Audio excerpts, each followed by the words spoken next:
بسم اللہ الرحمن الرحیم۔ شروع اللہ کے نام سے جو بڑا مہربان نہایت رحم والا ہے۔ ہلاکو خان نے بڑے لوگ مروائے تھے، بڑے بغداد میں 20 لاکھ آدمی قتل کروایا اس نے، 16 لاکھ آدمی اس نے تلوار سے مروایا۔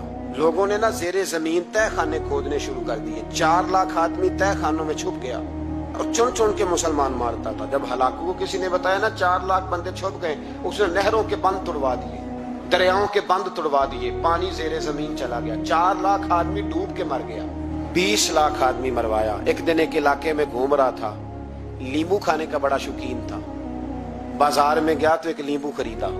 اس نے دیکھا کہ بازار میں بوڑھے بچے جوان خریداری کر رہے ہیں، تو کہنے لگا ابھی بھی اتنے مسلمان زندہ ہیں، بناؤ ان کی لائنیں، قتل کرنا ہے۔ 3 لائنیں بن گئی، ایک بوڑھا آدمی بھی لائن میں آ گیا، لیمبو کھا رہا ہے، اس کو ہلکا ہلکا چوستا ہے، گھوڑے پہ بیٹھا ہے، قتل کرا رہا ہے لوگوں کو۔ ایک بابا جی پہلی صف میں تھے، جب پہلی صف قتل ہونے لگی، بابا جی پچھلی صف میں دوڑ کے ہو گئے۔ ہلاکو خان ہنس رہا ہے اس کو دیکھ کے۔ معاذ اللہ، جب بندہ ہوتا ہے نا کسی منصب پہ، پھر وہ مذاق اڑاتا ہے دوسروں کا۔ بابا دوسری صف میں آیا تو ہلاکو خان نے وہ بھی قتل کرائی، تو بابا دوڑ کے تیسری صف میں۔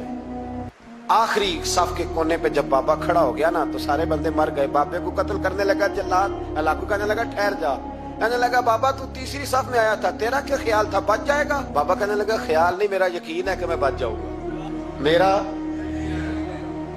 شرط یہ ہے کہ یقین ہو اندر، شرط یہ ہے کہ ہنس کے کہنے لگا ہلاکو خان کیسے؟ تو بابا کہنے لگا اگر اللہ چاہے تو بچ سکتا ہوں، اگر اللہ چاہے تو میں، بہت سارے لوگ ہیں ڈاکٹر لکھ کے دے دیتے ہیں نہیں بچے گا، وہ بچ جاتا ہے کیونکہ بچانے والا اللہ ہے۔ کہا اللہ چاہے تو بچ جاؤں گا۔ تو ہلاکو کہنے لگا کیسے؟ جب ایسے کیا نا، کیسے ایسے کیا نا تو لیمبو ہاتھ سے گر گیا۔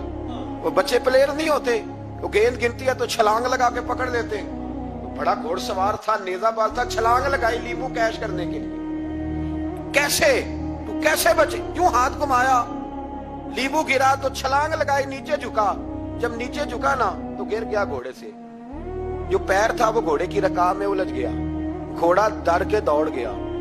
جب گھوڑا دوڑا تو زمین پر زور زور سے سر لگنے لگا، سپاہیوں کہتا دوڑو اس کو پکڑو، سپاہی بھی دوڑے پر گھوڑا قابو نہ آیا۔ گھوڑا اس وقت رکا جب نہ اس کا چہرہ پہچانا جاتا تھا، نہ آنکھیں سلامت تھی، نہ ناک سلامت تھی، اس کی کھوپڑی ساری اس طرح چور چور ہو گئی جیسے کسی نے ہتھوڑے کے ساتھ پیسی ہو۔ ہلاکو کی لاش سے خون بہ رہا تھا، بابا ہنس رہا تھا۔ ایک سپاہی کہنے لگا بابا تو کیوں؟ کہنے لگے میں اپنے رب کی قدرتوں پہ مسکرا رہا ہوں۔ کل من علیہ فان ویبقی وجہ ربک ذو الجلال والاکرام۔ کا میں نے اسے سمجھایا تھا کہ بچانے والا بچا لیا کرتا ہے۔